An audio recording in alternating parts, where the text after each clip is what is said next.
नमस्कार। आज के इस विशेष विश्लेषण में हम उत्तर प्रदेश में हाल ही में सामने आई एक बेहद संवेदनशील और दिल दहला देने वाली घटना पर बात करने वाले हैं। हमारा मकसद सिर्फ एक सनसनीखेज खबर सुनाना नहीं है, बल्कि इस पूरी घटना के घटनाक्रम को निष्पक्ष रूप से समझना है।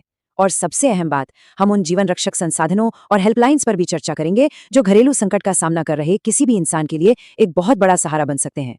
तो चलिए इस गंभीर विषय को समझने की कोशिश करते हैं। सीतापुर जिले के इसरौली गांव से जो खबर आई है उस पर यकीन करना सच में बहुत मुश्किल है। पुलिस रिपोर्ट्स के मुताबिक 24 साल के दीपू भार्गव ने कथित तौर पर अपनी 22 साल की पत्नी छाया देवी की हत्या कर दी और उसके तुरंत बाद अपनी भी जान ले ली। ये सिर्फ एक वारदात नहीं है, बल्कि 2 जिंदगियों का एक बेहद दुखद अंत है। इस घटना ने पूरे इलाके को एक गहरे सदमे में डाल दिया है। आइए सबसे पहले इस त्रासदी के पीछे की कहानी यानी इस तनावपूर्ण रिश्ते की पृष्ठभूमि को समझते हैं। इस पूरे मामले की कड़ियां कैसे जुड़ी, ये देखना बहुत जरूरी है। बात शुरू होती है फरवरी 2025 से, जब दीपू और छाया की शादी हुई थी। लेकिन जैसा कि बताया गया है, यह 1 साल का समय दोनों के लिए लगातार झगड़ों और भारी तनाव से भरा रहा। हालात इतने ज्यादा खराब हो गए थे कि 19 मई 2026 को गांव की पंचायत को बीच बचाव करने के लिए आना पड़ा। इस पंचायत के समझाने बुझाने के बाद ही छाया वापस अपने ससुराल लौटी थी। लेकिन किसे पता था कि इसके ठीक अगले ही दिन 20 मई की रात को सब कुछ हमेशा के लिए खत्म हो जाएगा।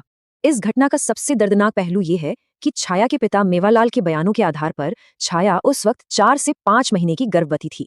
ये एक ऐसा तथ्य है जो इस त्रासदी को और भी ज्यादा हृदय विदारक बना देता है। यहाँ सिर्फ 2 वयस्कों की जान नहीं गई, बल्कि एक मासूम अजन्मे बच्चे ने भी दुनिया देखने से पहले ही अपनी जान गंवा दी।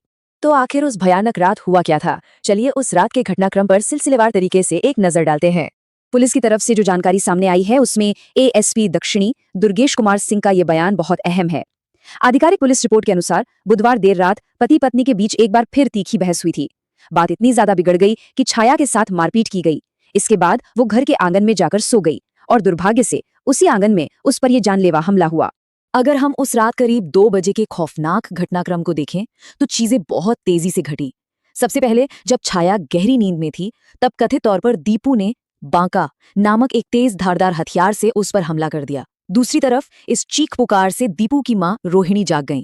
वो बुरी तरह घबरा गईं और मदद के लिए अपने पड़ोस में रहने वाले देवर को बुलाने भाग खड़ी हुई। और इसी बीच तीसरा चरण आता है, जहां दीपू ने खुद को एक कमरे में अंदर से बंद कर लिया और फांसी लगाकर आत्महत्या कर ली। ये सब कुछ बस चंद मिनटों के भीतर हो गया। अब नजर डालते हैं परिवार के गंभीर आरोपों और पुलिस की चल रही जांच पर। जाहिर है इस वारदात के बाद छाया का परिवार पूरी तरह टूट चुका है। उनके पिता मेवालाल ने अपनी पुलिस शिकायत में कई लोगों को नामजद किया है और बहुत ही गंभीर आरोप लगाए हैं। उनकी इस शिकायत में पति दीपू, ससुर गोबरे, सास रोहिणी और साथ ही देवर या ननद को भी शामिल बताया गया है।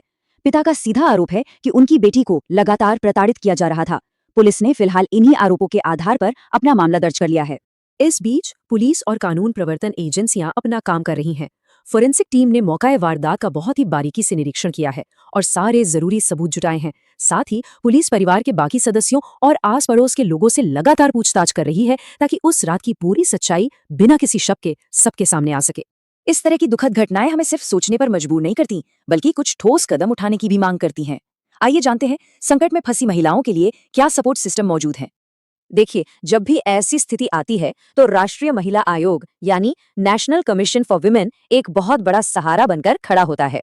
इन्होंने घरेलू हिंसा या किसी भी तरह के संकट का सामना कर रही महिलाओं के लिए एक विमेन हेल्पलाइन शुरू की है। ये पूरी तरह से एक डिजिटल कंप्लेंट रजिस्ट्रेशन सिस्टम है जो हिंसा से प्रभावित महिलाओं को सिर्फ जानकारी नहीं देता, बल्कि सही जगह रेफरल देकर सीधा रास्ता भी दिखाता है।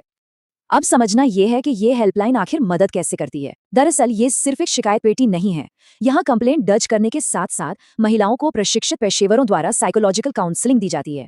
इसके अलावा ये टीम जरूरत पड़ने पर आपको सीधा लोकल पुलिस से जोड़ती है, अस्पतालों और वन स्टॉप क्राइसिस सेंटर से संपर्क करवाती है और तो और कानूनी मदद के लिए डिस्ट्रिक्ट लीगल सर्विस अथॉरिटी से भी कनेक्ट करती है। कुल मिलाकर कहें तो ये एक पूरा का पूरा सपोर्ट नेटवर्क है। नंबर है 14490।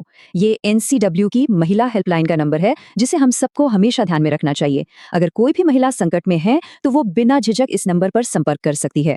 इसके अलावा किसी भी तत्काल आपातकालीन स्थिति के लिए हमारा सामान्य इमरजेंसी नंबर 112 तो हमेशा उपलब्ध रहता ही है। याद रखिए, सही समय पर उठाई गई एक छोटी सी आवाज किसी की पूरी जिंदगी बचा सकती है। अंत में ये पूरी घटना हमारे समाज के लिए एक बहुत ही गहरा सवाल छोड़ जाती है। हम बतौर एक समुदाय ऐसे घरेलू विवादों को जानलेवा होने से पहले कैसे पहचान सकते हैं, और सबसे जरूरी बात, हम उनमें कैसे सही तरीके से हस्तक्षेप कर सकते हैं। पंचायतें और समझौते तभी काम आते हैं जब दोनों पक्षों की सुरक्षा का पूरा ध्यान रखा जाए। सीतापुर की इस घटना ने हमें साफ दिखा दिया है कि समय रहते सही कदम ना उठाने के नतीजे कितने भयानक हो सकते हैं। इस सवाल पर जरूर विचार कीजिएगा।